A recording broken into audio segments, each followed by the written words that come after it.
Whether you keep them in your home or love to see them in theirs, these are the creatures that bring us all together. Reptiles. We're going to be delving into the experiences of reptile lovers from around the block and around the world. This is the Reptile Talk Podcast. What's up, everybody? This is Jeremy Turgeon from Brassman Reptiles. And I'm Robin, I'm keeping it real. And this is episode 40. We're the big 4-0 now. Damn. That's We're creeping up to the year mark. Does that mean we're old? I'm old. Just kidding. Aw. So tonight we have a super awesome guest. I'm super pumped for Yes, tonight's we've guest. just been laughing about random nonsense on the phone for the past couple of minutes since we got our level set. So we have Josh Ortiz here from Herpetofauna by Josh Ortiz. Man, what's up? How you doing tonight? Hey, thanks for inviting me, guys. It's going to be fun. Hell yeah, man. Yeah. So for the people who might not have heard about you or heard of the things that you do, what kind of got your start in reptiles? What really got you passionate about reptiles? Yeah, sure. I could start out with that. I know basically it seems like most people have like similar stories where they'll say, you know, they were like field herping or camping or this and that. And I really don't have that story. I grew up in New York City and we didn't really go camping or anything like that. I mean, it would have been nice. I think that's great, but that just wasn't the case with me. Yeah. But luckily, like my parents, especially my mom, was really big into reptiles. They literally had like a reptile room before I was even born. That's So I grew up awesome. around like iguanas and monitors, not really snakes because they were afraid of snakes because they were really religious and, you know, they were just had concerns with snakes, long story short. Mm. But tons and tons of lizards. We always had different species, from really small lizards to lizards that, you know, were 6 feet long, all different kinds of species, a lot of species you can't even get anymore. So I kind of grew up around it, and it was pretty normal for me. So, like, people have cats and dogs. We just had tons of different reptiles, and we also had parrots, too, lots of different parrots. So for me, it was pretty normal, and that's what I grew up with. And they had a lot of interests that honestly didn't interest me too much, but reptiles was the one interest they had that I was, you know, interested in, too. So it worked out well. That's awesome. Yeah. So did you have like one type of reptile that your parents had that you really just was drawn to? Was you were drawn more to the lizards? I mean, you've got some amazing lizards, and that's kind of seems like your main focus. Would you say that you're more of a lizard guy or snake guy? I don't know. I mean, it's weird because in my 20s, I'm in my 30s now. In my 20s, I mostly dealt with snakes, and people consider me a snake guy.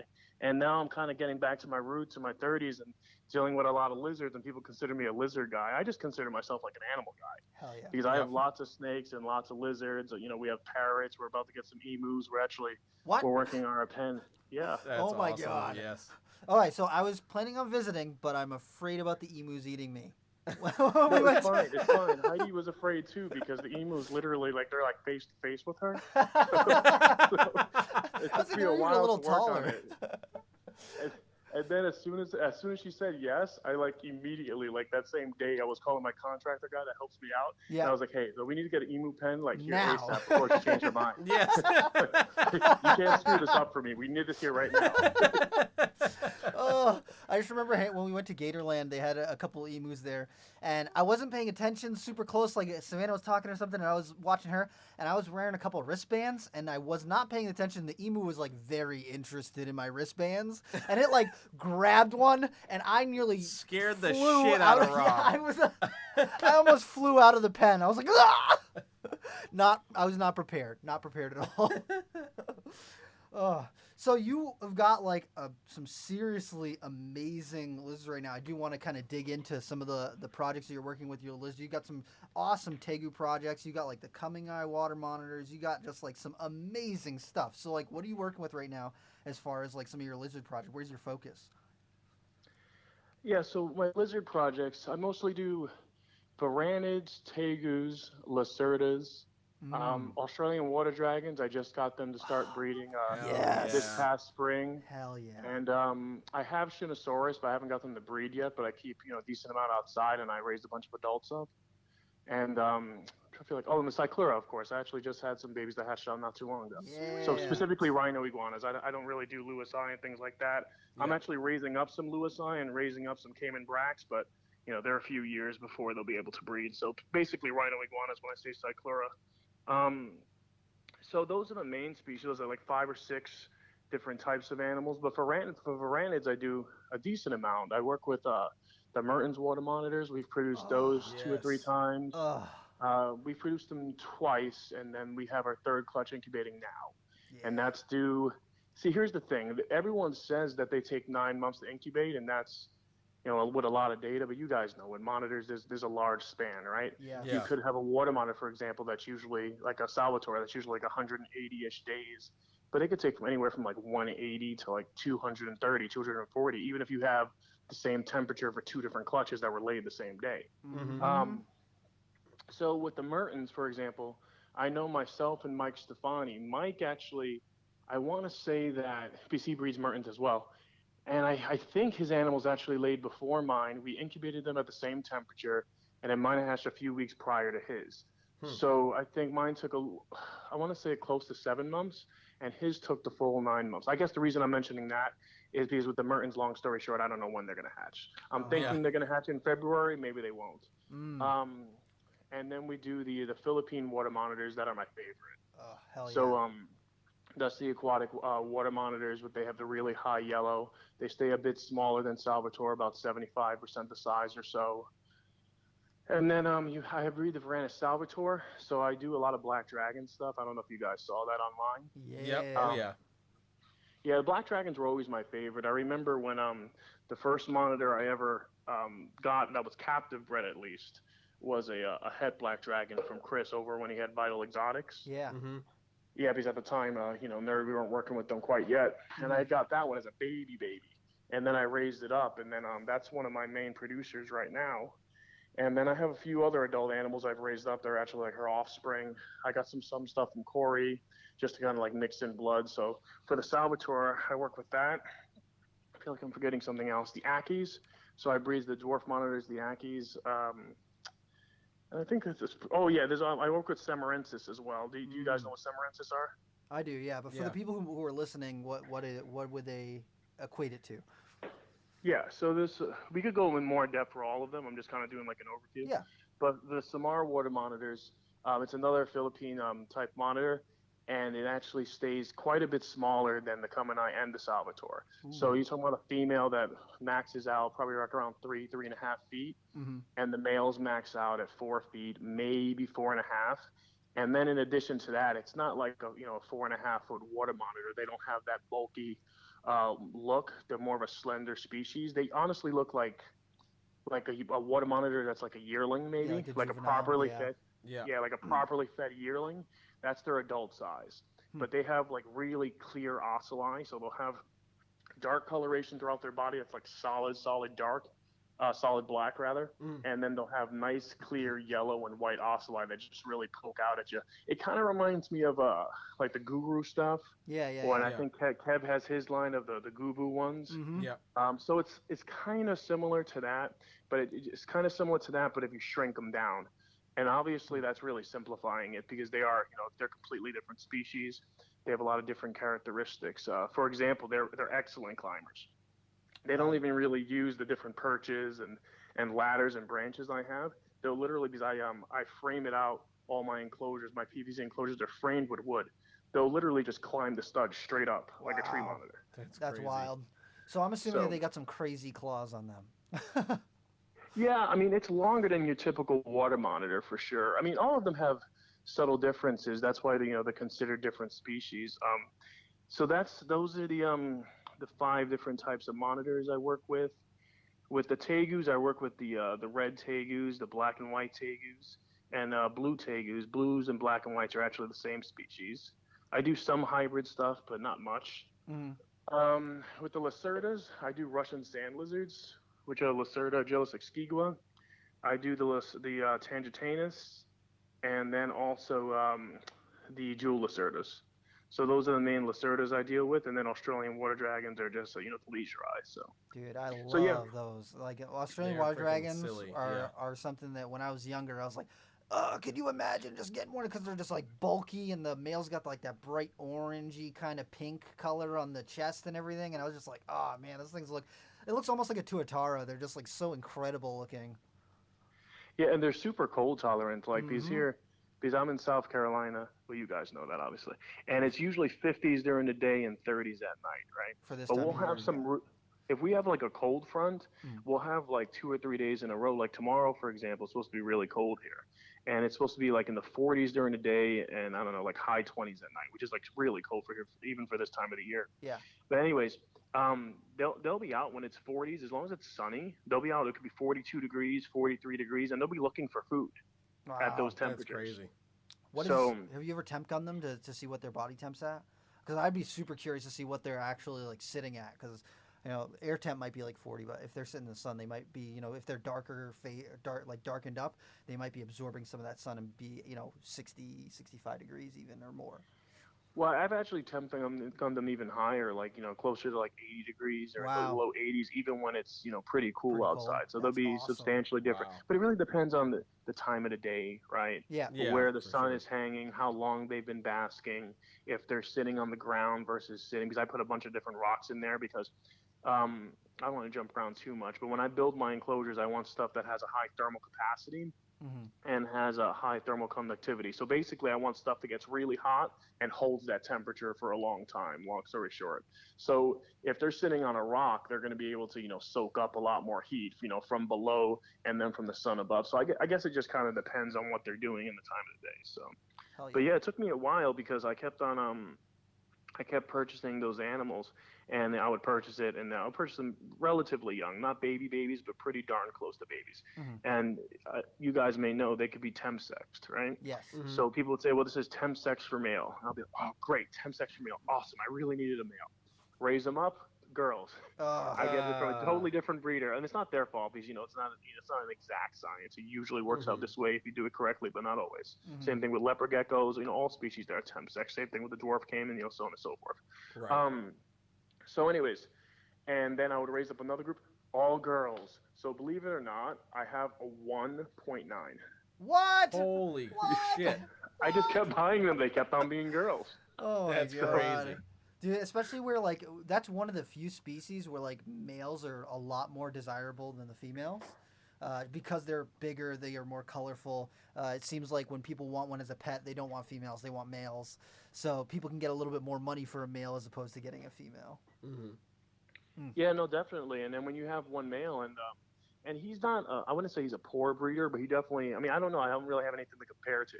But, relative to other species I'm used to, so tegus and monitors and lacerdas, once they get those environmental cues, especially species that brumate like they do, they're usually breeding machines at the very least for a few weeks. And I really didn't see him breeding much until this past year. And that's why I just this past year, I got the first clutch from him. But hopefully with the ones I'm incubating now, not the ones I'm incubating now, the ones I hatched out now, hopefully I'll have some males. They were incubated for males, so we'll see what happens. Word, that's awesome. That's such a cool species. And I think that once there's a little bit more availability of them, I think that their popularity is really going to increase because, previous to now, they were very, very, very rare. And they're still pretty rare right now, but especially with people like you producing them, they should become more readily available, or at least more available than you would typically see. Yeah, no, definitely. Not the only people, but the people I know that breed them, there's actually a few people in Alabama. And I'm assuming part of the reason for that is that's where Burt Langerwerf used to be based out of. Yeah. And Burt Langerwerf, he passed away, unfortunately, in 2007. But he was, the true, lizard king. And he bred so many Australian water dragons. In his lifetime, I'm sure he bred thousands and thousands of them that he produced. And a lot of tegus that we have in this country, he's responsible for bringing over, or at least breeding on a pretty large scale. He bred jewel lacerdas. He bred all kinds of things. He bred Moroccan Uromastus, so the dab lizards. Yeah. He bred monkey tail skinks. All kinds of stuff he's bred in his lifetime. I'm just referring to stuff that he bred, later on in his farm in Montalvo. But anyways, there's a small pocket of people I know there, 2 or 3 local people in Alabama, close to where he used to live, that are working with the Australian water dragons. That's how I finally, got a male. So yeah. That's an exciting project, dude. Yeah. And then for the lacerdas, I think that the lacerdas are going to be a creeper where people are not really on top of, how cool they are, because a lot of people want a colorful lizard that's pretty smart, and lacerdas definitely fit that bill of being the jewel lizard is bright green, and they got those nice like turquoise blue spots down the sides for the males, and not quite as big as a bearded dragon, so you can house it in something a little bit smaller than you house a bearded dragon. And I just think that once those get a little bit more exposure, someone gets a good PR person for those guys, I think that those are going to like really skyrocket, because with the trend of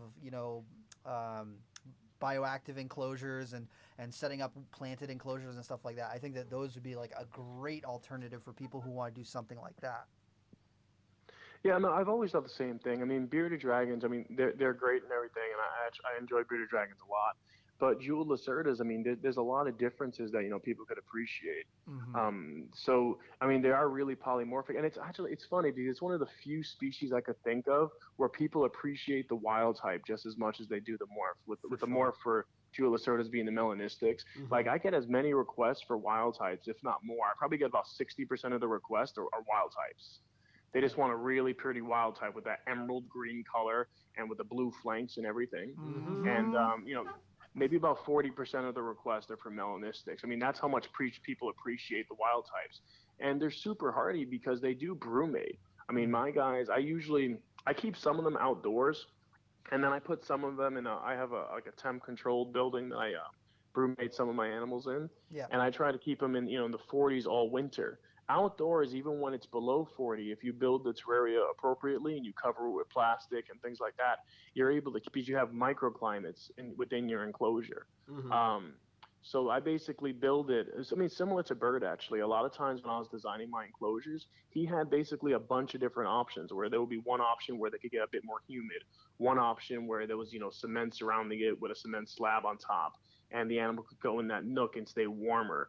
Some options that were more buried. So I basically, had the aim of giving them as many options as humanly possible. So, and this winter, this is the first winter here, I put them outside, and I do like a weekly check, on some of the enclosures, and they're doing really, really well. And they come out the mast too. Like today it was like 60 something degrees here. It was actually pretty warm, even though tomorrow it's going to be freezing. Yeah. And a lot of them are out basking. So they're really hardy lizards. They're really hardy, really forgiving. They socialize very, very well. I think I like bearded dragons, so I'm not trying to knock bearded dragons, but in my opinion, jeweled lacerdas are a bit more interactive. They're more likely to like crawl up on you and eat, and they're just more mobile. So they're more dynamic to watch, because if you set them up in an enclosure, I mean, they're moving the whole time. It's kind of, it's almost not, they're not related to monitors, at least not closely related to monitors. It's like a mini but it monitor, reminds though. me of that. Yeah. It reminds me of that in terms of, the thermoregulating, constantly searching the enclosure, constantly foraging. I mean, you can really just sit there and watch them, and it's pretty entertaining. So yeah. Dude, that's what I'm saying. I think that they just need a good PR person to really put it out there and hype them up a little bit, because I think that they're like way better than bearded dragons. Like personally, I don't care. I'm gonna say it. I think they're way better than bearded dragons. Go for it. You can send all of your hatred to at Rob is Creeping It Real on Instagram. Yeah, if you disagree with me, go ahead, send it right to the inbox. And You'll stay there forever. I'll promptly delete it. Yeah. But I just think that the lacerdas are going to be one of those creeper things where like people might not have as big of an appreciation for them right now, but I think that in the next 5 years that once people learn a little bit more about them, I think that they're going to grow huge in popularity. Yeah. I think that they just have that potential for being. I mean, they're so interactive. Like you were saying, they're kind of intelligent. They're smart. They look at you. You can tell that they're figuring out what you're doing, and they definitely are more. You get more feedback from them than you do a bearded dragon. You plop a bearded dragon down on a table, and unless something's moving around it, it just sits there, and it's like, oh, okay, you're cool, I guess. The lacerdas, they're definitely going to be looking around, checking out what's going on. They might go explore and check everything out. So I think that they're just like really on par with that. Yeah, you want to be honest with you. What the deciding factor? Because I like bearded dragons. I just I appreciate them for different reasons than I do lacerdas. But the thing for me, when I used to breed bearded dragons, I mean, when I was younger, I didn't, I would feed them, and I thought I was feeding them enough. And these, one day you slack on it, and then you're going to come, especially once the bearded dragons really start, increasing their appetite. And the babies will like nip at each other. And honestly, I would just get annoyed. Yeah. I was able to correct that, but just honestly, just feeding the hell out of them. But honestly, it's kind of, I don't know. I guess I get anxious easily because I feel like I would get anxiety. Like I would look in there and be like, oh my Oh god, my god. Yeah. please tell me you didn't nip a tail or something. Yeah, Like, yeah. and the jewel lacerdas, at least with me personally, I never have that issue. I mean, Mhm. obviously I keep them well fed and well hydrated, but I mean the babies are so easy. And the babies are super hardy. I never really have issues with like one not eating or anything like that. They're very easy to raise up. And I mean, bearded dragons are hardy. I mean, hence they're why they're so prolific throughout the industry. Mhm. But I mean, I think in my opinion, lacerdas are even more hardy. I think they're more forgiving with temperature range. Mhm. They're more forgiving to mistakes. They're more interactive. So I think a lot of the reasons people like beardies plus some is why a lacerda works out well. I mean, you could put them in the equivalent of like a 40-gallon enclosure as long as you put enough surface area in there. I mean, I put them in actually something different when I keep them indoors, but a 40-gallon enclosure would work. Mhm. Um, and they're pretty prolific. I mean, if people are into breeding, I mean, usually in the spring you'll get a series of clutches. You'll get like 3 or 4 clutches. And my females, I mean, that most of them are like 3, 4 years old, and they'll lay in the teens, like 16, 17, 18 eggs. Wow. Oh, wow. I had a female lay 20 eggs once, so Oh. you can have I mean, usually with each clutch, I'll get a little bit less and less. So the first clutch of the season, I'll get like 20 eggs. Then I'll get like maybe 18, 19. Then I'll get like 17 for the last one. But you can have a female that over the course of a few clutches, she'll lay like 60 eggs. So not everyone's into breeding, but if they are, they're prolific animals. And then, in my opinion, I think they make better pets than beardies. But beardies are great too. Yeah, for sure. It's just a different animal. It's like a different beast altogether. You know? Yeah, for sure. Mm. For Yeah, sure. no, definitely. We could talk about Varanids too because I feel like whenever I post online, I could post like the coolest like Lacerda video or anything like that, and people will like it. And I could post like anything about a Varanid, like one picture of a black dragon, and people go nuts about it. So probably makes sense to talk about them, right? Yeah, Yeah, for sure. And you've got, I mean, like we already discussed, quite the variety and some species that are certainly not commonly worked with. So what kind of drew you to those less common species? Well, for me, I remember when I saw in a magazine, it wasn't that long ago actually, maybe like 10 years ago, because I didn't start seeing like Varanus Kamini like in the industry until probably like maybe like 2013 or 14. I would see like some like come in here and there, like John and Dragna would bring some in, like import them from the UK. Mm-hmm. And I know shortly afterwards he started like breeding them sometimes. But before that, probably like, I don't know, like 2009, 2010, I would see pictures of them, and actually someone told me like, "Oh, you should get this monitor," because I had like Salvatore stuff like that, and I was like, "Yeah, those are great, but I'll never be able to get those. Like, I never see them." Right. And then it was funny, like 2 or 3 years later, I had a chance to get some. And to me, I just like the aesthetics of them because I like sulfur water monitors, and sulfurs they have that saturated yellow look. Yeah. A lot of them have that banded appearance, and I always like that look. But as you guys know, the sulfurs get pretty big. I mean, Yeah. sulfurs in general are really large animals, which are great. But, at the end of the day, if I'm having it to keep it, that's great. But if I'm having to breed it, for me, the larger the animal is, the less of it I usually breed. Yes. Like, for my black dragons, I'll produce like intentionally like only like 2 clutches a year, maybe 3. And I could, we could produce way more. And you guys know what, Salvatore are very prolific. Mm-hmm. Mm-hmm. And then for the Kamini, I usually aim to produce a bit more because I think they're a bit more manageable. They're about 75% the size of a Salvatore, and I just really like the look of them. So anyways, basically to me, I know a lot of people may like the sulfurs more than Varanus Kamini, but to me, I looked at that and I was like, Varanus Kamini looks to me like a sulfur or like a Melinus on steroids. Yeah. Like yeah, for sure. Like Oh, I was yeah. like the yellows are like fluorescent yellow, like And the black like, they look like- contrast on them is just like outrageous. yeah, they look like they're photoshopped. Like they Yeah. literally don't even look real to me. And the fact that they stay smaller, I was like, oh, they stay the size of like like a subadult water monitor. Yeah. So I was like, okay, they stay smaller, so it's more practical for me to keep them.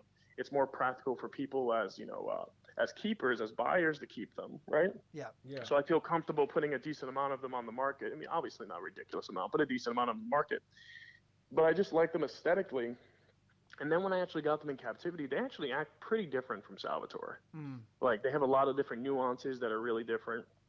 For example, when they get nervous, they'll shake their tails almost like a kind of like a luring technique. Just kind of like, don't look at me, look at my tail, look at my tail. And I mean, I've seen Salvatore do this too, but Come and I do this all the time. Like that's like their thing. Yeah, Yep. I've seen Salvatore do it like when they're super, super freaked out.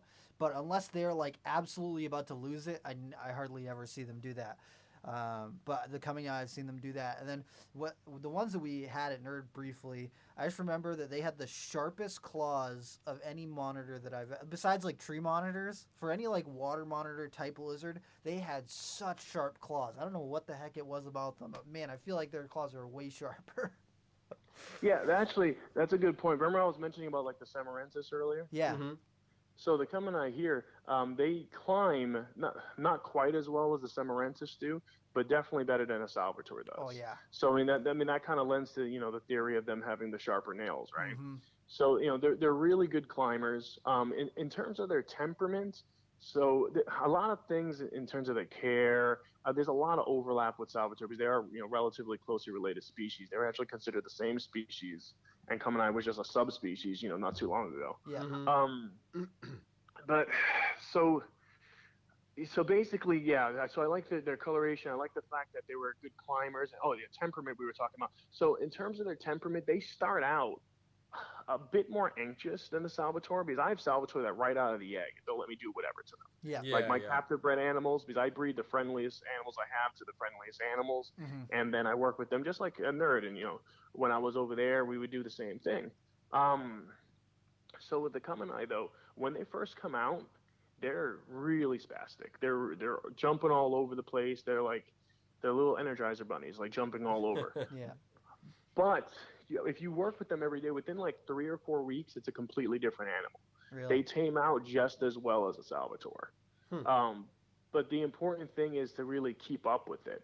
Because I feel like a lot of times when we have these captive bred Salvatore where, that animal I had got from Chris from Vital Exotics, I mean, that was like, a few generations in. The male I bred it to was a few generations in.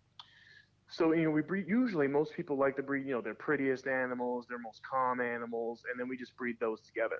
But with the Kamini, I mean, a lot of this stuff, has barely been bred in the U.S., so a lot of these animals that we're breeding here, they're like maybe second generation, maybe, right? Right.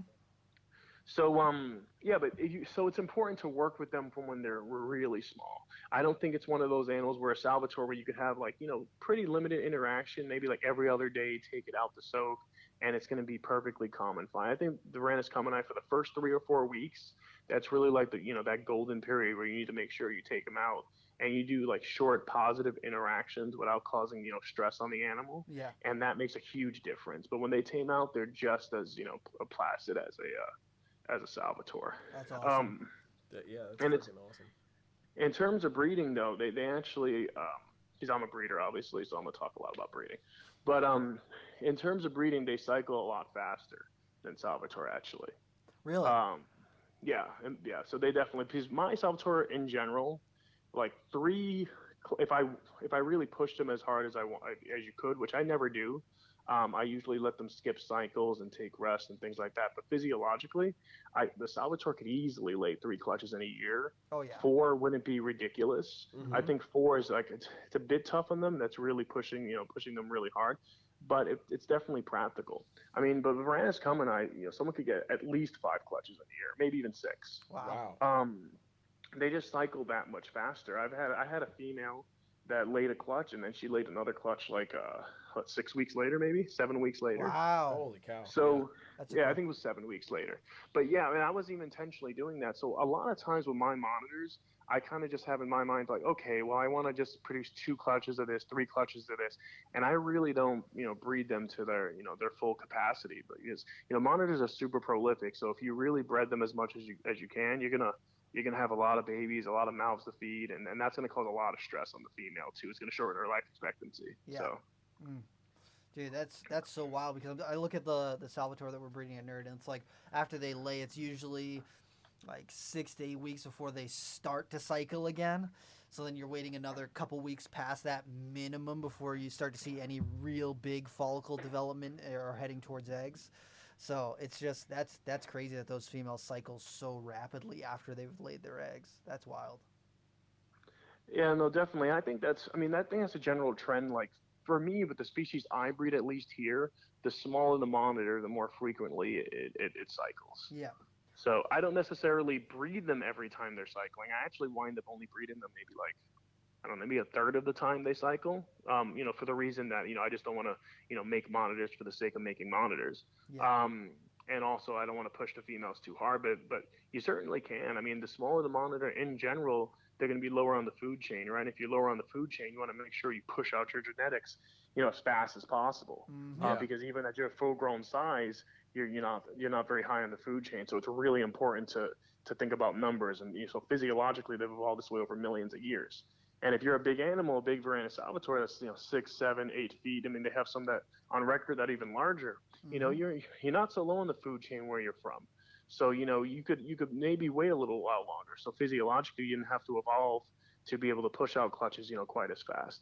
I mean, that's my thoughts on it, but I don't know what you guys think. But Yeah, I definitely see some weight to that, and looking at some of the other things that people breed on a regular basis, things like leopard geckos, and they're just like pumping out clutches all like the time. every other week. Yeah. That definitely probably has something to do with the reproductive cycle on those. But you do work with a bunch of snakes too, and you got some awesome short-tailed pythons. I can't let you be on the podcast without talking about short tails. And then you work with some ball pythons, some retics, and stuff like that too. So what is your focus when it comes to the snake side of things? Yeah, so for me, my favorite are the Borneo short tails. They have been for quite some time. That's right. I do have. I have a lot of different species, but the other species, honestly, I more so consider pets that I breed. Like but the Borneos are the ones that I'm just like really, really into. I'm really excited to see every single clutch piece. To me, they check a lot of boxes, right? Because you have a snake that has that big snake feel without being a huge snake, right? Yeah. Let's face it, because the properly housed, some of the bigger snakes like retics and berms, which I love retics and berms. My first retic I got almost 20 years ago. It was wild caught and mean. So, and you still like them. Yeah, exactly. So I love retics and berms, but for me to properly accommodate these animals, they need really large enclosures, and then you're producing this animal, and then you have to make sure it goes to a qualified home, and all that's great and everything. But and that's a very specific animal. If someone's prepared for the animal, that's excellent. But for me, I feel like pretty much any home could pretty easily responsibly house, a Borneo, a blood python, a Sumatran short tail, because like I said, they really have that big snake feel without being like a massive snake. They still fit right in your hands. Exactly. So that was kind of the initial thing that appealed to me. And then also in terms of their care, I think there's very few snakes that are easier to care for. You really shouldn't. You guys know this. I'm preaching to the choir. You shouldn't feed them that often. Most of my Borneos I feed maybe every 3 weeks. And the thing is that some of them I feed them every 3 weeks. Like I have that a skunk line super stripe female. Yeah. Skunk line super stripe marble, that one. And if I feed her every 3 weeks, she'd be like morbidly obese. She'd be like huge. So I have to do every 4 or 5 because snakes, just like lizards, just like people, we all have different metabolisms. So it's not just about the species; it's about the individual as well, right? So I can't have this cookie cutter mentality with you eat every other Friday at 5 o'clock. It's not really practical. It's not going to work long term for the animal. So basically, I feed on average about every 3 weeks to the short tails. So in terms of feeding, it's less feeding than, for example, like certain colubrids or even certain pythons and boas, right? Certain other pythons and boas. And they don't go to the bathroom often. Granted, when they go to the bathroom, it's like when the world's going to end practically. Shit. Yeah, it's like you just feel like taking that bin and just burning it, right? Basically, you're like, do I even bother saving the bedding? Ah, fuck it. Just redo the whole thing. A lot of times I just feel like, oh, that bin is dead to me. You're calling up like, I need a whole new stack of bins from Freedom Breeder because fuck it, I'm not touching this shit. Oh my god. Yeah. Throw the bin outside, throw some holy water on it. Yeah, exactly. I always know because you're walking up to your front door, you're like, I feel a shift in the force. There's something that's happening here. No, I feel a shit in the force. That's what I feel. Yeah. But for me that's perfect because especially, people are busy, right? People always busy no matter what stage of your life you're in, whether you're going to school, whether you're working, sports, whatever people are interested in. So if you have an animal that, basically doesn't eat as often, doesn't go to the bathroom as often, I mean, so you have this animal that's this perfect size, maintenance is, pretty simplistic. And back in the day, people used to say that, short tails in general aren't as hardy, but that's because we didn't really know how to keep them. Yep. People kept them too humid, they kept them too hot, and they were saying, "Oh, these guys, they're like such jerks. They're always mean." And then you would check, and they would have their animal like like a 90 degrees, Right. for their hot spot. And the thing is, like, I mean, short tails are a very different type of python. They genuinely do like it cooler. Like Mm-hmm. my guys, I keep 78 to 82, and honestly, some of them even at 82 don't like it. Yep. Like so I really don't like to keep them warm at all. I mean, in general, my pythons I don't keep as warm as some people keep theirs. I usually keep mine somewhere in the 80s, even their basking spots, like maybe higher 80s. I usually don't even hit 90 degrees. I know Yeah. that's kind of like the pretty standard mentality, but when my pythons cross the board, I really don't do that. But especially when it comes to my short tails and blood pythons. But yeah, if I just I keep them on paper, I keep them clean, because they when they do their urates, they really does fill a tub, and they could drink a lot. So if they drink a lot, then it obviously has to come out the other end, right? Yep. So Uh-huh. if you so a lot of times what people will do if you don't keep them clean and you let them kind of saturate in ammonia, things like that, okay, then they're not going to do well. And if you in combination, if you're keeping them too warm while you're doing that, then that's going to have negative effects. But Right. nowadays, I think people, I don't want to say it's common knowledge that stuff anymore, but it's more common of knowledge than it used to be in the past. Because now you really don't see people complain too much about short tails and blood pythons not being hardy, because most people, I feel, or maybe I'm just an optimist, have a better idea of how to keep them. Yeah. Um, so and when you, so that's kind of like kind of like a general synopsis from my point of view of keeping them and breeding them. But the main thing, not the main thing, but one of the main points for me is the polymorphism with Yep. Borneos. It's like it's nuts. Like Every I baby's a produced world's first. exactly. I bred the VPI ultrabite male to a VPI ultrabite female. I've bred them 3 different times, and every single time it looks like completely different parents bred. Like completely different variability. I'll have completely different looks in the clutch. I'll have some animals that are really clean, and then they'll have a striped appearance. And I have one animal that it's not a side swipe, obviously, but it kind of is reminiscent of like a side swipe type look. Hmm. You'll have some with more broken patterns. You'll have some with more real caramel type features. So the color variance is out of this world. The patterns, the hues, and I don't the amount of polymorphism in not just in one species, but in one clutch is just I've just never seen anything like it. Yeah. Um, and the Borneos, in general, tend to lay, quite a bit of eggs compared to like blood pythons. So you're getting like a decent amount of offspring. But if you have an animal that's well tempered, relatively low maintenance, has that big snake feel without being a huge snake, has massive polymorphism, has all these cool products that are coming out. I work with Skunkline, I work with the VPI Ultra Bright stuff. They have Sideswipe out there. They have so many different, different projects and different ways you could go with things. And then, and if someone's not convinced that, Borneos are the best, which obviously I'm biased, but, whatever. So, but So's Rob. all Yeah. you need to do, all you need to do is search Matt Minatola's company. For real. Legit. Philly Philly herp. Herpetoculture. Yep. Philly Herpetoculture. Yep. Then try to come to me and tell me that Borneos aren't the best. Yeah, that's right. That's right. so, It's so true. so And- I have a lot of snakes, and a lot of the species that I have. I don't want to go off on a tangent too much. I do keep retics. I keep berms. I keep ball pythons. I love old world rat snakes, particularly the Asian rat snakes. So like rhino rats, the bamboos I like. I have Vietnamese blue beauties. I bred those a few times. Yeah. But a lot of these species I really just consider pets. I really don't care if they breed or not. I mean, luckily here we're fortunate. We paired them up and we get good production, and people buy the offspring, and that's wonderful. That's great. But the Borneos are the ones that, for me, are just they're really amazing animals. So Yeah, I feel the same way.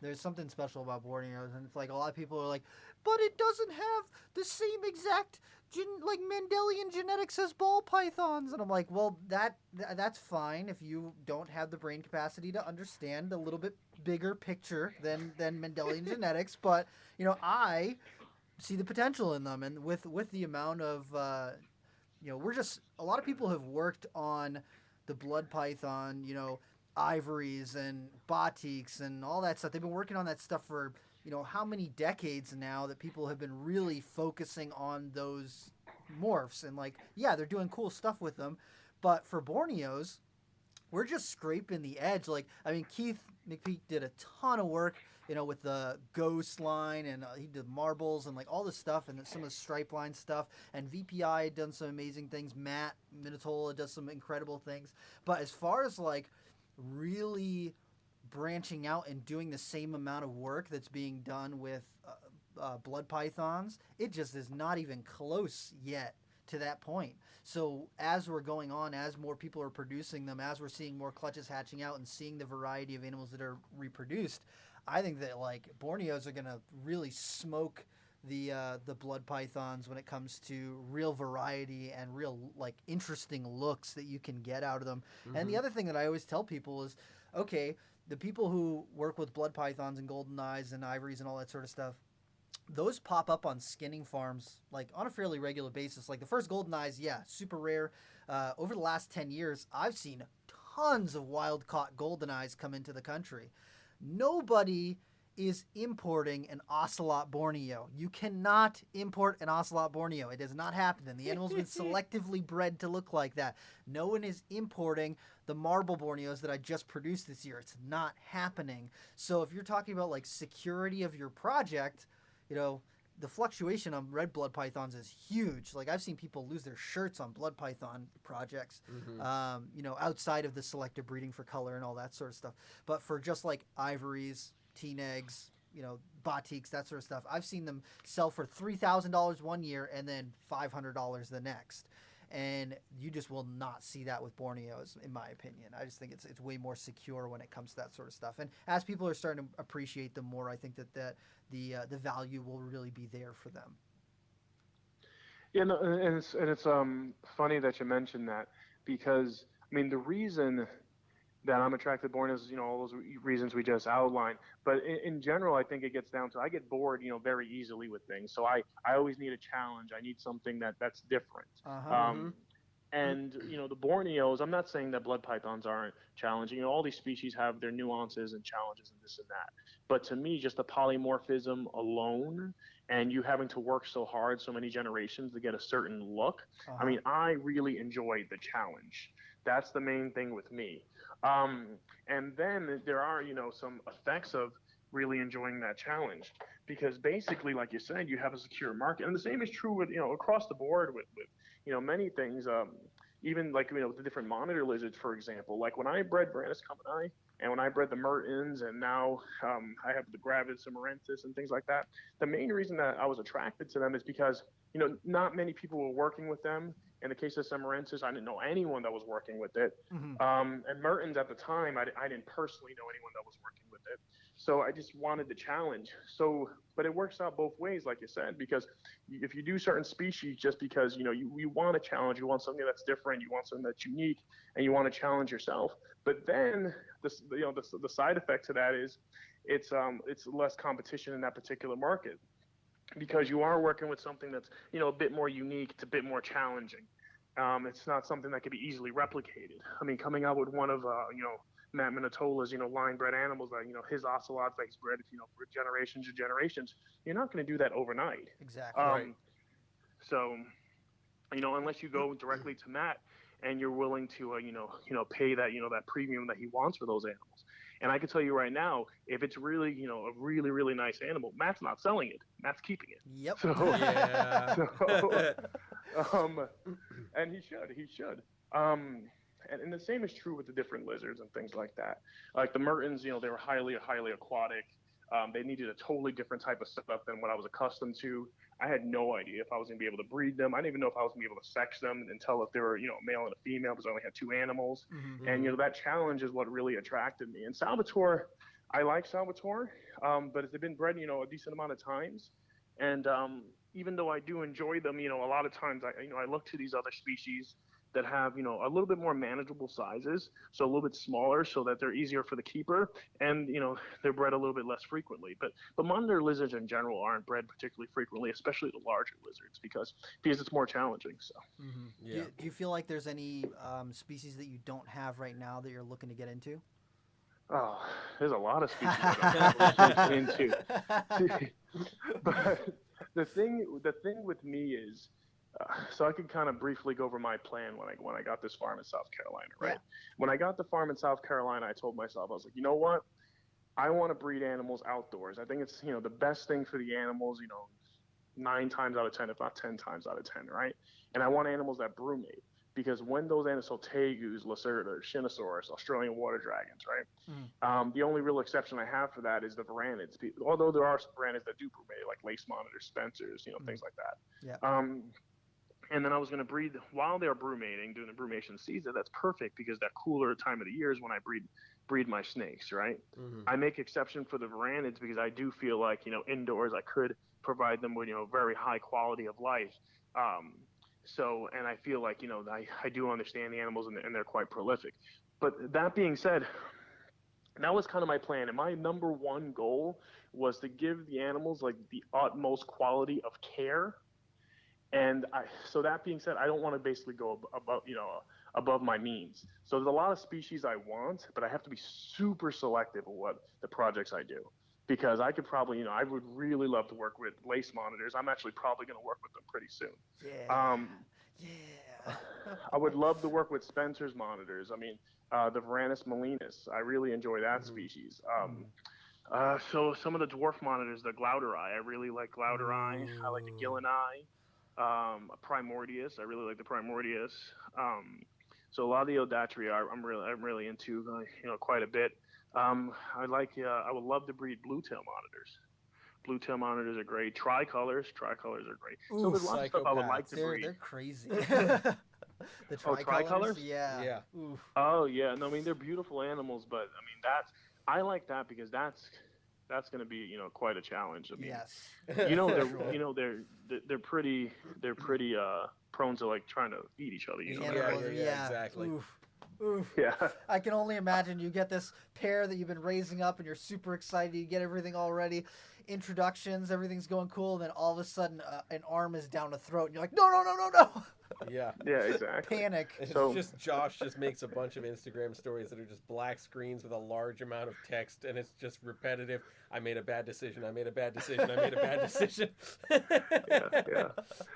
So, yeah, with that being said, basically, the breeding animals outdoors, the great thing about breeding animals outdoors is that one person could do the work of practically a whole team of people. Yeah. Because if you think about it, when you care for any lizard, right, a large portion of your time, your resources dedicated to those animals is cage maintenance, right? Yes.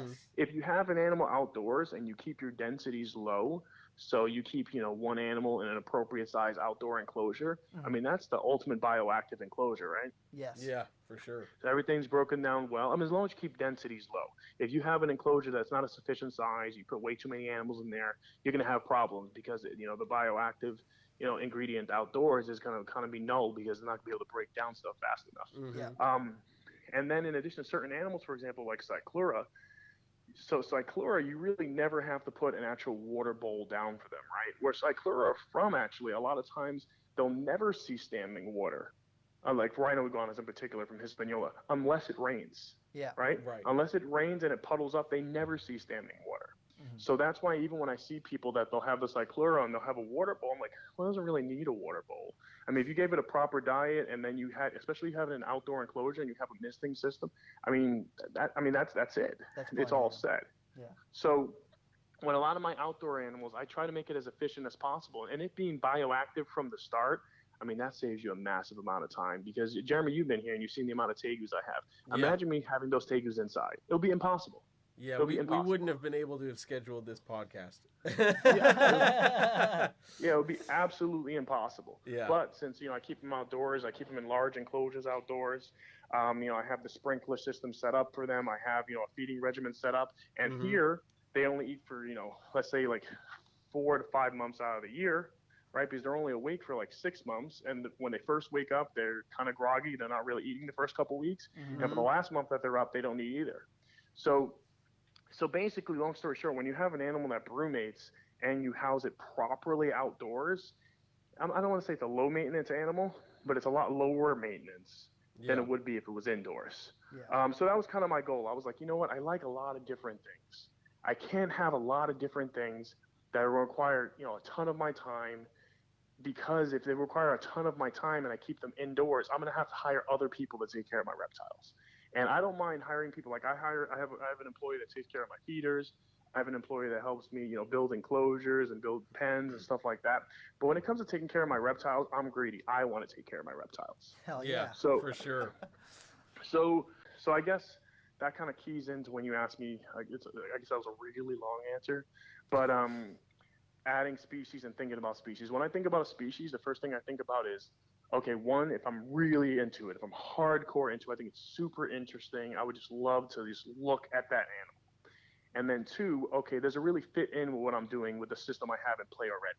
Mm-hmm. Is it going to be an animal I could keep outdoors in my climate where, I'll be able to maintain it a lot easier because I have the help of Mother Nature, right? Mm-hmm. Two, is it an animal like a varanid that has similar, system to what I have now, where, it's a semi-aquatic lizard where I have a big water reservoir, I have it plumbed correctly, and this and that. But say, for example, if it's an indoor animal with a completely different set of parameters than what I have set up already, even if I think it's super cool, I'm probably not going to work with it because I don't feel like I could really give it the attention it deserves and give it a high quality of life. But yeah, so basically I try to steer to stuff that is similar to what I do already. So that's why a lot of the varanids really attract me, because I already have, a pretty efficient system set up for all my varanids. Right. So lace monitors, that's on my list. Like by this time next year, I would like to have, a good group of lace monitors. Spencer's monitors would be great. Like we said, the Molinas, and all those dwarf monitors, and there's a bunch of different ones. So I'm sure you guys like a lot of the varanids too, right? I do. I don't have plans of getting a ton of monitors. Like I see if I get a a little house with a reptile room and everything, I want to have enough space to have a lace monitor, because like a Bell's Face lace monitor has been my dream animal since I was like a little child. And I just would love to have one of those. I think that some of the like high contrast, like clean ones, like the ones that Saurian Farms just posted. Oh my goodness. Holy crap. I saw Don's just now. I was about to mention that, yeah. I had to change my underwear. It was twice. Back to back. I saw the pictures of those babies and I was like, oh, that's what I need. That is just like the pinnacle of like monitors for me. I love the look of those Bell's Face lace monitors. And I just love those. And then, every time I think about monitors and stuff, I love the black tree monitors, the Varanus baccari. And then I really love the Glauderai, the Kimberly Rock monitors as well. But those are like more hit or miss. I like them a lot, but when it comes down to space and stuff, if I had to pick between having some of my snake projects or having that, I'd probably go with the snakes more, because I feel like, I just enjoy the snakes more. And just if I had the one lace monitor, that'll fill every niche I need. Everything I've got for the lizards. I love them to death, but I feel like more of my passion is definitely with the snakes than with the lizards for me, which is weird because like when I was growing up, I wasn't allowed to have snakes because my dad's terrified of snakes. But so I had lizards way, way, way before I had any snakes. 5 years, 6 years before I had any snakes, I was keeping lizards and then frogs and newts and amphibians and stuff. So, but now that I've got snakes, I can't even picture, like, if people were like, oh, you have to cut it down to one species, I'd be like, but why not two? Like, I could probably do two, but I don't think I could get rid of my Borneos or my scrubs. I just love both of them so much. Yeah. I mean, for snakes, there's a ton of species I would like to add too. I mean, scrub pythons. I actually don't have any scrubs here, and I love the scrub pythons. I love them. They're so amazing. If I could just have like a pair of like Moluccans, I'd be very happy. Yeah. Oof. So the Yep. scrub pythons I really like. I have a Papuan female that I've had forever, and I actually had a male on breeder lawn a few years ago, but it didn't work out. The male, he didn't get eaten, by the way. Oh, I Because was just gonna when I tell ask. people it didn't Yeah. work out, I mean, they think, oh, it's a Papuan, he's dead. Yeah. That's why it didn't work out. She killed her boyfriend. But no, he just I guess I don't know. She gave him the cold shoulder. I guess it just wasn't working out. She friend zoned him. Anyways, It be like that sometimes. yeah. So, but yeah, I just like the Papuans. Boega, I would have so many different Boega if I had, the time that I really felt I could give those animals the attention they deserve and add them to my breeding projects. Mm-hmm. I love all the different Boega. Candoya, I work with the Viper boas. Yes. And I actually have a Viper boa that should drop like yesterday. Yeah. But I love like the Pulsini. I mean, I love all that stuff. And with snake species, there's so much stuff that I like. But right now, because we're going back to what I could practically have and give the time and attention it deserves. That's why I kind of switched over to bredli and diamonds. Yes. And I was really never a carpet python guy. And I know they're technically not a carpet. Well, not even technically, it's not a carpet python. Bredli or anything like that. I realize that. In Australia, Yeah. they think they're carpet pythons. Yeah. But you have to look at it from this way. Like that type of python wasn't really something I was super interested in. But here, they would do really well. So I actually got a group of hypo head stonewashes that I'm raising up now. Yes. I have a hypo head stonewash, older female, and I could have those outdoors here, as long as they have heated retreats and then because the average day they could withstand here actually pretty well. I've actually been talking to people via messenger that are in Australia, and the temperatures that a lot of their ranges in is pretty similar to where I'm at. I really don't have to accommodate it too much, or modify it too much. But bredli, diamonds, I've been thinking about certain North American colubrids that would do well out here. Yes. So for me, my goal more so is if I'm going to get more snakes, I prefer that I could build it, a big, outdoor enclosure for it and breed it outside. I really don't see myself getting species that I would need to breed indoors here anymore. Not that I wouldn't want to, but I have to think of what's practical. But I'm really enjoying the bredli. I mean, I really like my hypos, my big hypo female. She's really interesting. Josh Easter just had a pretty cool clutch of some diamond pythons, and I was able to get some females from there that he's sending over soon. Word. So I'm looking forward to species I could do outdoors. I was thinking about Bolini, doing them outdoors here, but I don't know, this is gonna sound like, I don't know, this is gonna not be a real popular opinion. I like Bolin's pythons. I've always liked Bolin's pythons, and I've spent decent money on. Not to throw numbers out there because that's really not important. I've spent decent money on animals before when it comes to monitors and stuff like that. But I don't like Bolin's pythons enough to pay the price tag, and I could get it from people that directly bring them in, so I could get them for a lot cheaper than retail value is right now. Yeah. And I like them, but certain animals you like, but not necessarily enough to get them. To pull that trigger. Yeah. Exactly. And if it was a monitor I was really passionate about, and if it was double the price, I'd be like, yeah, sure, here. Yeah. Let's make this happen. Who do I send it over to? Yeah. Okay, you want his friends and family to PayPal? Sounds legit. Yeah, to me. exactly. Let me send it over. Oh no. But yeah, so but Bolin's pythons I think would do pretty well here as well, though. I mean, maybe one day I would work with them out here, but my goal for snake species is stuff I can really keep outdoors. That's really my focus. My focus is, besides the Varanids, which I prefer to keep indoors, maybe the Lays and Spencers, I'll work out something where it's like an indoor-outdoor run. My focus, I mean, if I came out here and I bought a farm, I want to use it. I'm not going to come out here, relocate, my wife and everything. We come out here and then I put everything inside. So it doesn't make sense to me. If I'm moving down south, and I'm buying a farm, I want to utilize the space. I want to be able to see my animals basking out in the sun. So that's my goal. My goal is, besides Varanus, which are indoors, and the few snake species I have, which I wouldn't feel comfortable putting outdoors. Besides that stuff, my goals is really to have animals outdoors, and just to breed unique species. I want to breed things that people really don't breed that often in captivity, because I like the challenge. I'm not really in competition with anyone else. I really never have been, but I'm in competition with myself. So I always want to challenge myself to do, things that seem very challenging, because I get bored, like I said, guys, very, very easily. And if I get bored, I'll just I completely lose interest. So Yeah, yeah, for sure. Oh man. All right, dude. So we're coming up on the end of our time, but before we say our goodbyes, we ask all of our guests one final question to wrap things up. So that question is, what in the realm of reptile, be it something in your collection, something you've seen scrolling online, what in the realm of reptiles has you excited about reptiles? like a project that's going on now, or just an animal that exists? Either or. Yeah. For me, it's a tuatara. Like, if I could have a Mm. tuatara, like, if we're not talking about just industry stuff, just like, hypothetical, you could have what I mean. Tuataras to me, I mean, they're not even lizards.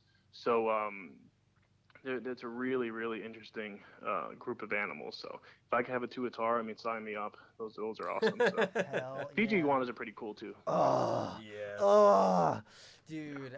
Rob's got to go change his pants again. Those are really, really cool lizards. Yeah. Like, Yeah, Fiji yeah. banded They have them in iguanas. Canada. People breed them, and like there's a couple people breeding them in Canada. We got offered some, and I was like, the documentation and paperwork. we can't. You got we offered can't. We some? can't. Yeah, we did, and I had to tell them no because there wasn't enough paperwork for them, and I was like, that's unfortunate. But all right, so Josh, if people want to find out more about you and the things that you're doing, where should they look you up on the interwebs? Yeah, so they can look me up on Facebook. It's Josh Ortiz. I mean, my name's a pretty common name where I'm from. So you could look up, it's Herpetofauna is in parentheses. So Josh Ortiz with Herpetofauna in parentheses. If you contact me on Facebook, you could PM me. I have a Facebook page, Instagram, and it's all under Herpetofauna by Josh Ortiz. So basically Instagram, Facebook, and if people message me directly, that's fine too. So. Sweet. Bam. Awesome, man. Dude, this was a lot of fun. I'm Hell super yeah. pumped. I feel like it went by too fast, so we're going to have you on, like, again, sometime soon to hit on more things. Yeah. We didn't even talk about tegus. I know! I Round have two. a field full of tegus here. Literally a field It's full true. of It is a field full of tegus. Oh, the bummers of having a 1 hour podcast. But we will have you on again sometime soon. And dude, thank you so much for coming on. Hell yeah, dude. All right, guys. Thanks so much. It was nice talking to you. Have a nice You night, too. man. Have a good night. Bye. I guess.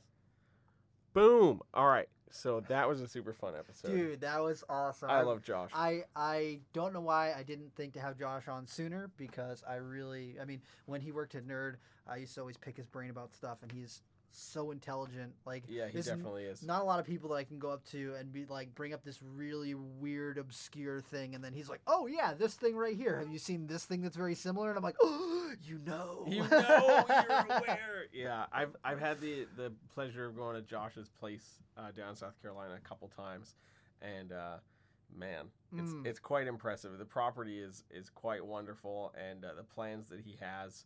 Yeah, I mean the outdoor enclosures and all these other things that he's trying to do. He's going to utilize that property perfectly. Yes. So yeah, I'm excited to see. Every time I go down, there's like something new. Mm. So, and I like that. I definitely like that a lot. Hell yeah. All right, Jeremy. So, if people want to find out more about you and the things that you're doing, where should they find you? They can go everywhere. No, Facebook, Instagram, YouTube, at Brassman Reptiles. You can check out everything that I'm doing over there. I think that's it. Don't find me anywhere else. Yeah. What about you, Rob? You can find me on Omegle. No, I'm just kidding. Oof. You can find me on Oof. Instagram at Rob is Creeping at Real. On YouTube, Rob is Creeping at Real, and not on Facebook. But also check out the Reptile Talk OnlyFans. We're going to be posting some more cool stuff. I actually just took some new pictures of one of the projects I'm working with that I'm not talking about. And then I'm going to be posting some breeding update pictures because I've had some stuff lock up just recently, and I'm super pumped about it. But I don't want to jinx myself, so I'm not going to post it on my regular page. Just going to post it on the OnlyFans. And, dude, I'm super pumped. We got some cool things coming up for January. Yes. We're just coming up on about a year of doing Reptile Talk, which is like mind-blowing to me. And I'm super, super excited. We got something really special planned for January for you guys. So definitely stay tuned. If you liked the Reptile Talk. If you like this episode, please go on iTunes and leave us a positive review. We do read your reviews, and we enjoy seeing what you guys have to say. And if you can, I don't know if there's any place else where you can leave reviews. Stitcher, any of those, Spotify, favorite us any on place Spotify. to leave a rating. Yeah, we definitely. seriously appreciate it. We appreciate it. Thank you, everyone, for listening, and we'll see you next time on Reptile Talk. See ya.